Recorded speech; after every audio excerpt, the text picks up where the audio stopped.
2026లో ప్రపంచంలోనే తన దేశంలో ఉన్న జనాభాలో ప్రతి నలుగురిలో ఒకళ్ళకి హెచ్ఐవి పాజిటివ్ కేసులు నమోదవుతున్న చిన్న భూపరివేష్టిత దేశం ఆఫ్రికా ఖండం యొక్క దక్షిణ భాగంలో భూపరివేష్టితంగా ఉన్న ఈ దేశాన్ని ఎస్వాటిని అంటారు. ఎస్వాటిని పూర్వనామం స్వాజిలాండ్. ఈ స్వాజిలాండ్ అనే పేరుని ఎస్వాటినిగా ఎందుకు మార్చుకున్నారంటే ఐరోపా ఖండంలో ఉన్న స్విట్జర్లాండ్ దీని యొక్క పలికే విధానం స్వాజిలాండ్ అని పలికే విధానం, స్విట్జర్లాండ్ అనే పలికే విధానం దగ్గరగా ఉందని ఆ దేశస్థులు స్వాజీ భాష మాట్లాడే వాళ్ళు ఎస్వాటినిగా మార్చుకున్నారు. అయితే ఇప్పుడు ప్రజెంట్ ఎస్వాటిని అనే పేరుతో పిలుస్తున్న స్వాజిలాండ్ పూర్వనామం కలిగిన ఈ దేశంలో ప్రతి నలుగురిలో ఒకళ్ళకి హెచ్ఐవి పాజిటివ్ నమోదవుతుంది. అయితే అసలు ఇక్కడ మొత్తం జనాభా 12 లక్షల మాత్రమే. 12 లక్షల జనాభాలోని హెచ్ఐవి వ్యాధిగ్రస్తుల సంఖ్య 3 లక్షలు. అంటే నలుగురిలో ఒకళ్ళకి పాజిటివ్ ఉంటుంది. ఈ యొక్క 3 లక్షల మందిలో 15 నుంచి 49 సంవత్సరాల మధ్య అది పని చేయగలిగేటువంటి వయసు యుఎన్ఓ నియమాల ప్రకారం 15 నుంచి 49 సంవత్సరాల మధ్య శ్రామిక జనాభా, ఉత్పత్తి జనాభా, ఆ 15 నుంచి 49 సంవత్సరాల మధ్య ఈ శ్రామిక జనాభా హెచ్ఐవి కేసులు నమోదు చేసే శ్రామిక జనాభా ఎక్కువ ఉన్న దేశంలో, ప్రపంచంలో దేశము దీన్ని ఎస్వాటిని అంటారు. అంటే 15 నుంచి 49 సంవత్సరాల పని చేయగలిగే వయసు, శ్రామిక వయసు, ఉత్పత్తి వయసు, ఈ ఉత్పత్తి చేయగలిగే వయసులో హెచ్ఐవి కేసులు నమోదవుతున్న ఆ దేశాల్లో మొట్టమొదటి దేశం ప్రపంచంలో ఎస్వాటిని.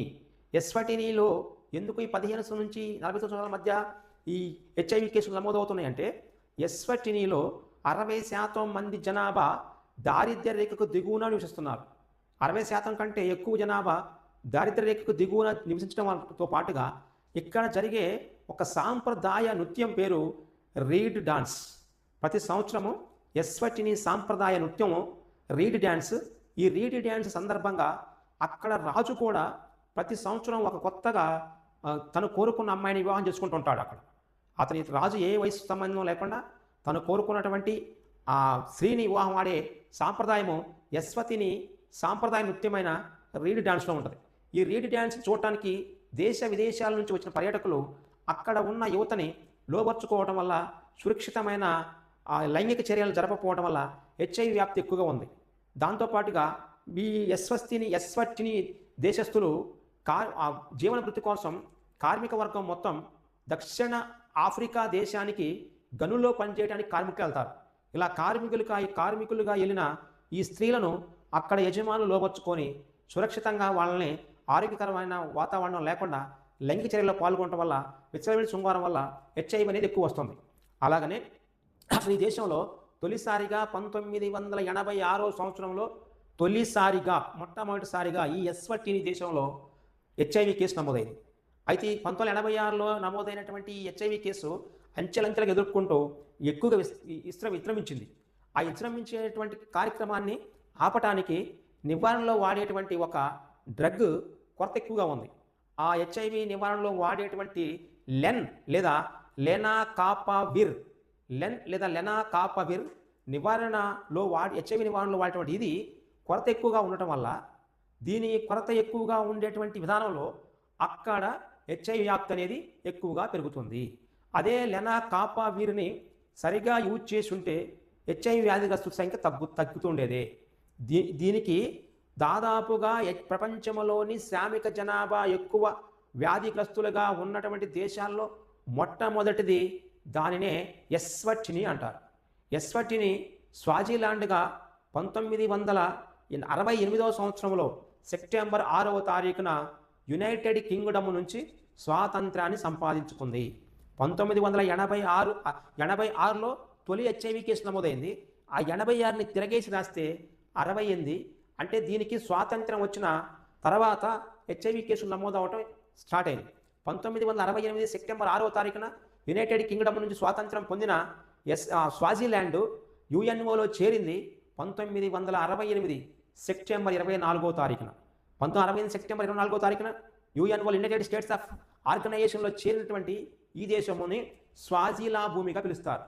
ఈ స్వాజిలా భూమిగా పిలిచే ఈ దేశంలో మాట్లాడే భాష స్వాజీ భాష. స్వాజీ భాష మాట్లాడతారు కాబట్టి స్వాజిల్యాండ్ అన్నారు. దీన్నే స్వాజిలా భూమి అన్నారు.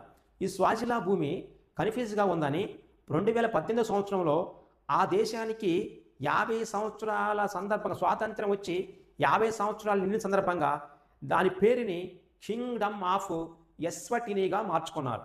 అంటే 1968లోని యునైటెడ్ కింగ్డమ్ నుంచి స్వాతంత్రం పొందిన ఎస్వటిని, అదే స్వాజిలాండ్, ఈ స్వాజిలాండ్ 2018 సంవత్సరంలో తనకు స్వాతంత్రం వచ్చి 50 సంవత్సరాలు 50 ఇయర్స్ అయిన సందర్భంగా కింగ్డమ్ ఆఫ్ ఎస్వటినీగా పేరు మార్చుకుంది. ప్రజెంట్ ఇప్పుడు కింగ్డమ్ ఆఫ్ ఎస్వటినీగా పిలుస్తారు. శ్రామిక జనాభా, హెచ్ఐవి వ్యాధిగ్రస్తులు ఎక్కువగా ఉన్న దేశాల్లో 1వ స్థానంలో ఉన్నది. ఆ జనాభా పరంగా ప్రతి నలుగురిలో ఒకళ్ళకి హెచ్ఐవి పాజిటివ్ కేసులు నమోదయ్యే దేశం పేరు అది ఆఫ్రికా ఖండంలో దక్షిణ భాగంలో ఉన్నదాన్ని ఎస్వటిని అంటారు. ఎస్వటిని ఒక భూపరివేష్టిత దేశం. భూపరివేష్టిత దేశం అంటే దానికి అంటే సముద్ర భాగం ఉండదు, చుట్టూ భూభాగంతో కూడుకున్న దేశాలే ఉంటాయి. దీనికి ఎస్వటిని దేశ సరిహద్దుల్లో ఈశాన్యములో మాత్రమే మోజాంబిక్ దేశం ఉంటుంది. ఇక మిగతా ఉత్తరము, పడమర, దక్షిణ వైపున మరియు తూర్పు వైపున అంటే దాదాపు 4 దిక్కుల్లో ఈ దక్షిణ ఆఫ్రికా దేశమే విస్తరించి ఉంటుంది. కానీ ఈశాన్యములో మాత్రమే సరిహద్దుగా మోజాంబిక్ ఉంటుంది.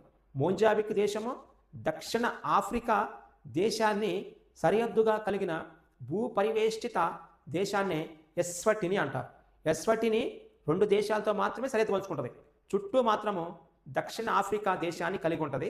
కానీ ఒక ఈశాన్యంలో మాత్రమే మోజాంబిక్ను కలిగి ఉంటుంది.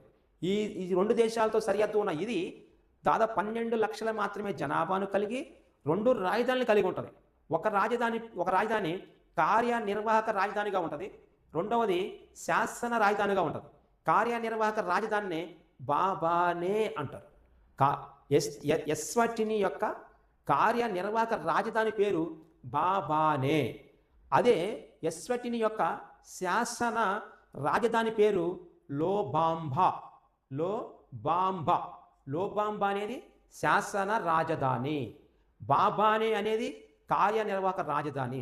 ఇలా బాబానే కార్యనిర్వాహక రాజధాని, లోబాంబా శాసన రాజధానుల్ని కలిగి స్వాజీ భాష మాట్లాడే స్వాజిలాండ్ అనే పూర్వనామాన్ని కలిగిన కింగ్డమ్ ఆఫ్ ఈస్వటిని ప్రస్తుతం ప్రపంచంలో అత్యధిక కేసులు, శ్రామిక వర్గములో హెచ్ఐవి కేసులు నమోదు చేసే దేశాల్లో మొదటి స్థానంలో ఉంది.